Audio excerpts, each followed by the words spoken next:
जय श्री कृष्णा। कान्हा जी सदा आप सभी की रक्षा करें और आप सभी की मनोकामनाएं पूर्ण करें। रसपान कीजिए आज के अध्याय का। इससे पहले के अध्याय में आपने सुना था कि किस प्रकार देवराज इंद्र के कहने पर प्रमलोचा नाम की एक अप्सरा ने कंडू मुनि की तपस्या भंग करने का प्रयास किया और कई दिन उनके साथ रहकर रमण किया। जब कंडू मुनि को इसका आभास हुआ तब उन्होंने क्रोध में आकर उस अप्सरा को श्राप दे डाला, जिससे भयभीत होकर वह वापस आकाश मार्ग से जाने लगी। जब वह जाने लगी तब उसके साथ जो कुछ हुआ उसका वृतांत अब आगे सुनिए। इस प्रकार मुनिवर कंडू ने जब क्रोधपूर्वक उसे फटकारा तब वह कांपती हुई आश्रम से बाहर निकली और आकाश मार्ग से जाने लगी। उसके अंग अंग से भय के मारे पसीने की बूंदें निकल रही थी और वह वृक्ष के पल्लवों से उन्हें पोंछती जाती थी। ऋषि ने उसके उदर में जो गर्भ स्थापित किया था वह पसीने के रूप में ही बाहर निकल गया। वृक्षों ने उन श्वेत बिंदुओं को ग्रहण किया और वायु ने इन सब को एकत्र करके एक गर्भ का रूप दिया। फिर चंद्रमा ने अपनी अमृतमयी किरणों से उस गर्भ को धीरे धीरे पुष्ट किया। उससे मारिशा नाम की कन्या उत्पन्न हुई जो वृक्षों की पुत्री कहलाई। उसके नेत्र बड़े मनोहर थे। वही प्राचेत्सों की पत्नी और दक्ष की जननी हुई। इधर महर्षि कंडू तपस्या छिन्न होने पर श्री विष्णु के निवास स्थान पुरुषोत्तम क्षेत्र को गए। वहां संपूर्ण देवताओं से सुशोभित श्री हरि का दर्शन किया। ब्राह्मण आदि चारों वर्णों और आश्रमों के लोग भगवान की सेवा में उपस्थित थे। पुरुषोत्तम क्षेत्र और भगवान पुरुषोत्तम का दर्शन करके मुनि ने अपने को कृतकृत्य माना और वहां अपनी दोनों बाहें ऊपर उठाकर एकाग्र मन से ब्रह्मपार स्तोत्र का जप करते हुए वे भगवान की आराधना करने लगे। मुनि बोले, व्यास जी, हम परम कल्याणमय ब्रह्मपार स्तोत्र को श्रवण करना चाहते हैं, जिसका जप करते हुए कंडू मुनि ने भगवान विष्णु की आराधना की थी। व्यास जी कहने लगे, मुनिवरो, भगवान विष्णु सबके परंपार अंतिम प्राप्य हैं। वे अपार भवसागर से पार उतारने वाले पर शब्द वाच्य आकाश आदि पंच महाभूतों से परे और परमात्म स्वरूप हैं। वेदों की भी पहुंच परे होने के कारण उन्हें ब्रह्म पार कहते हैं। वे दूसरों के लिए पार स्वरूप हैं। उन्हें पाकर सभी प्राणी सदा के लिए पार हो जाते हैं। वे पर के भी पर, इंद्रिय मन आदि के भी अगोचर हैं। सबके पालक और सबकी कामनाओं को पूर्ण करने वाले हैं। वे कारण में स्थित होते हुए भी स्वयं ही कारण रूप हैं। कारण के भी कारण हैं। परम कारण रूप प्रकृति के भी वे ही हैं। कार्यों में भी उन्हीं की स्थिति है। इस प्रकार कर्म और कर्ता आदि अनेक रूप धारण करके वे संपूर्ण विश्व की रक्षा करते हैं। वह ब्रह्म अविनाशी, नित्य और अजन्मा है। वही क्षय आदि संपूर्ण विकारों के संपर्क से रहित भगवान विष्णु हैं। वे भगवान पुरुषोत्तम ही अविनाशी, अजन्मा और नित्य ब्रह्म है। उनके प्रभाव से मेरे राग आदि समस्त दोष नष्ट हो जाए। मुनि के उस ब्रह्मपार स्तोत्र का जप सुनकर और उनकी सुदृढ़ पराभक्ति को जानकर भक्तवत्सल भगवान पुरुषोत्तम बड़े प्रसन्न हुए और उनके पास जाकर बोले, मुने, तुम्हारे मन में जो अभिलाषा हो उसे कहो। मैं तुम्हें वर देने के लिए ही आया हूं। हे सुव्रत, तुम कोई वर मांगो। देवाधिदेव भगवान चक्रपाणि के ये वचन सुनकर मुनि ने सहसा आंखें खोल दी और देखा भगवान सामने खड़े हैं। उनका श्री अंग तीसी के फूल की भांति श्याम है। नेत्र पद्मपत्र के समान विशाल है। हाथों में शंख, चक्र और गदा शोभा पाते हैं। माथे पर मुकुट और भुजाओं में भुजबंद सुशोभित है। 4 भुजाएं हैं। अंग अंग से उदारता टपकती है। सुंदर शरीर पर पीतांबर शोभा दे रहा है। श्रीवत्स चिन्ह से युक्त वक्ष स्थल वनमाला से विभूषित है। श्री हरि समस्त शुभ लक्षणों से युक्त दिखाई देते हैं। उनके अंगों में सभी प्रकार के रत्नमय आभूषण शोभा पाते हैं। श्री अंग में दिव्य चंदन लगा है और दिव्य हार उनकी शोभा बढ़ा रहा है। इस प्रकार भगवान की झांकी देखकर कंडू मुनि के शरीर में रोमांच हो आया।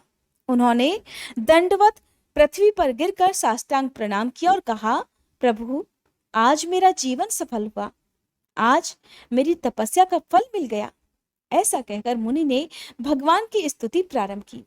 कंडू मुनि बोले, हे नारायण, हरे श्री कृष्ण श्री वत्सांग जगतपते जगत बीज जगत धाम जगत साक्षी आपको नमस्कार है। हे अव्यक्त विष्णु, आप ही सबकी उत्पत्ति के कारण हैं। प्रकृति और उत्तम पुरुष दोनों से उत्तम होने के कारण आपको पुरुषोत्तम कहते हैं। हे कमल नयन गोविंद जगन्नाथ, आपको नमस्कार है।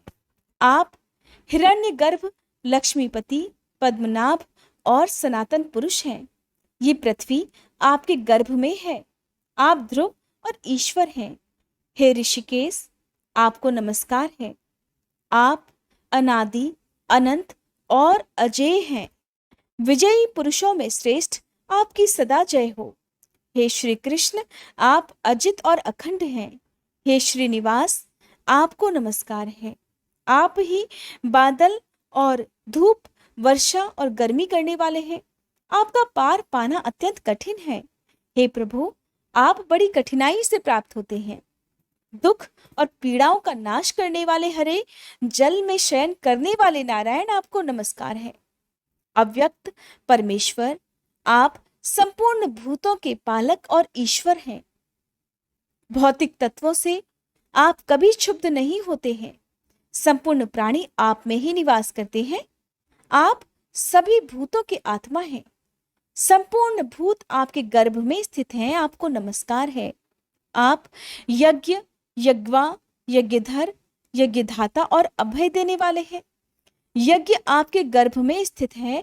आपका श्री अंग स्वर्ण के समान कांतिवान है। हे पृष्ठी गर्भ, आपको नमस्कार है।